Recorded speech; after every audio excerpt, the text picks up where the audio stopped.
Class 4, Subject English Reader.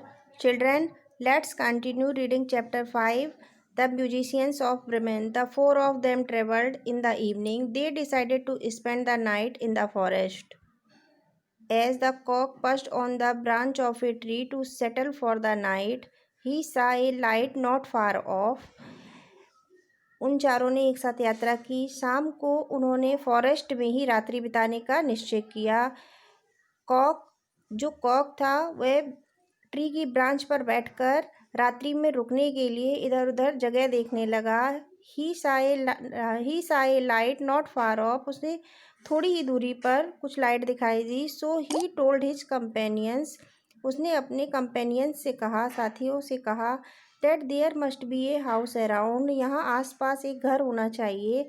The donkey said, if so we had better get up and go on for the shelter, here is bad. अगर ऐसा है तो ये हम लोगों के लिए अच्छा है, हमें वहाँ आश्रय के लिए जाना चाहिए, यह जगह अच्छी नहीं है। They moved further on until they came to a well lit robbers' house, वो आगे बढ़े और वह रॉबर्ट्स हाउस के पास पहुंच गए। The donkey as the biggest went to the window and looked in, donkey सबसे बड़ा था इसलिए वह विंडो के पास गया और अंदर झांकने लगा। उसने अंदर देखा।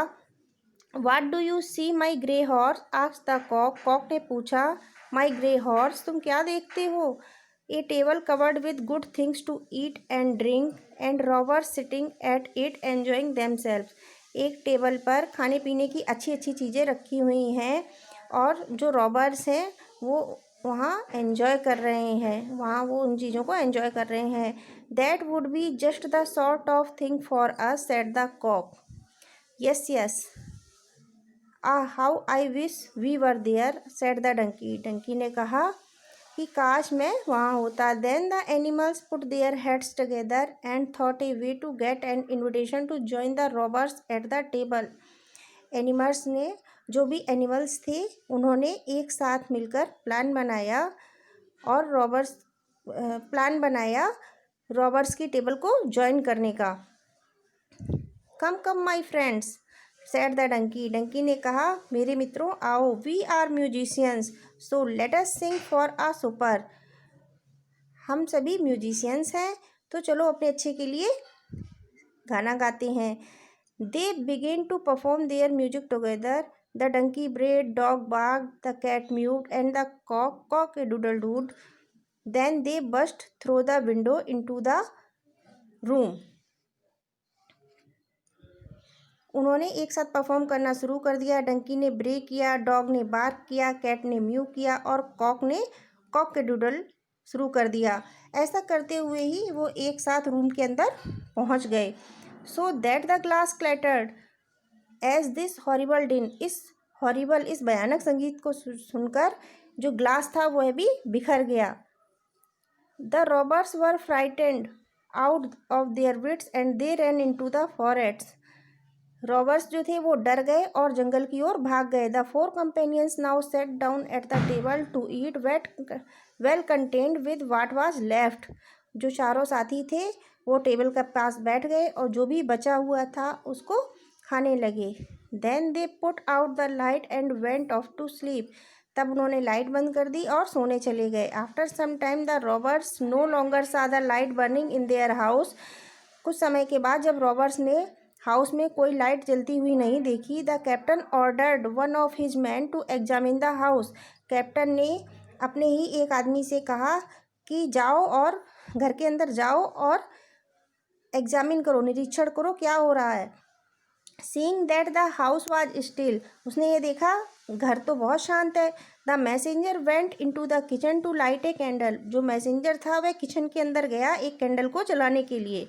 Taking the glistening fiery eyes of the cat for burning coals, he had the candle to them to light it, उसने, जो कैट की आंखें थी वो बहुत ही ज़्यादा चमक रही थी, ऐसी चमकती थी जैसे कि मानो बर्निंग कोल्स हो, तो उसने वो कैंडल जलाने के लिए, जो कैंडल थी वहाँ जलाने के लिए रख दी।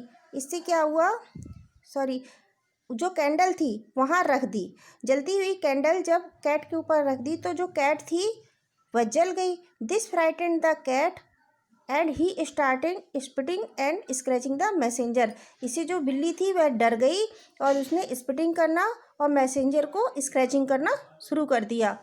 When the messenger moved away, the dog who led on his path sprang up and bit his leg. जब मैसेंजर आगे की ओर भागा तो जो डॉग था जो रास्ते में लेटा हुआ था उसने उसके पैर में काट लिया, झपट कर उसके पैर में काट लिया। As he ran across the yard by the straw heap, the donkey gave him a smart kick with its hind foot. जैसे ही वह यार्ड की तरफ आंगन की तरफ भागा, आंगन में जो ढेर लगा हुआ था, भूसे का ढेर लगा हुआ था, उसकी तरफ भागा, डंकी ने भी उसे अपने हिंड फुट से किक मारी। The cockerel too who had been awakened by the noise, जो कॉक था वो भी शोर से जाग गया था। Had become lively and cried down from the beam, और बीम से चिल्लाने लगा, cock a doodle doo, cock a doodle doo चिल्लाने लगा। Then the robber ran back as fast as he could to his captain and said, तब जो robber था वो जितनी जल्दी भाग सकता था उतनी जल्दी भागा अपने कैप्टन के पास और उसने कैप्टन से कहा, ah there is a horrible witch sitting in the house, वहाँ पर एक बहुत ही भयानक चुड़ैल बैठी हुई है। Who स्पेट on me and scratch my face with her long class and by the door stands a man with a knife who stabbed me in the leg. उसने कहा कि घर के अंदर एक बहुत ही भयानक चुड़ैल बैठी हुई है जिसने मेरे फेस को स्क्रैच कर दिया, अपने लॉन्ग क्लॉस से, अपने लंबे लंबे पंजों से मेरे चेहरे को स्क्रैच कर दिया। और डोर के पास एक आदमी खड़ा हुआ है जिसके पास एक चाकू है, उसने मेरे पैर में चाकू मारा।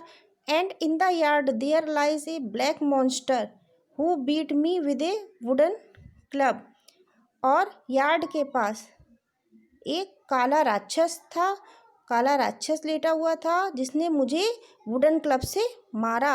Above upon the roof sits the जज, और उन सबके ऊपर, छत के ऊपर एक जज बैठा हुआ था, एक जज बैठा हुआ था। हु कॉल्ड आउट, जिसने कहा, bring out the rogue here to me, इन बेईमानों को मेरे पास लाओ। So I got away as well as I could, इसलिए मैं वहाँ से भाग आया जितनी जल्दी मैं भाग सकता था। After this report the robbers ran away from the forest, इस रिपोर्ट के बाद जो रॉबर्स थे वो फॉरेस्ट से भी, जंगल से भी दूर भाग गए। And the musicians were very happy with their new house, और जो म्यूजिशियंस थे वह अपने नए घर के साथ बहुत ही खुश थे।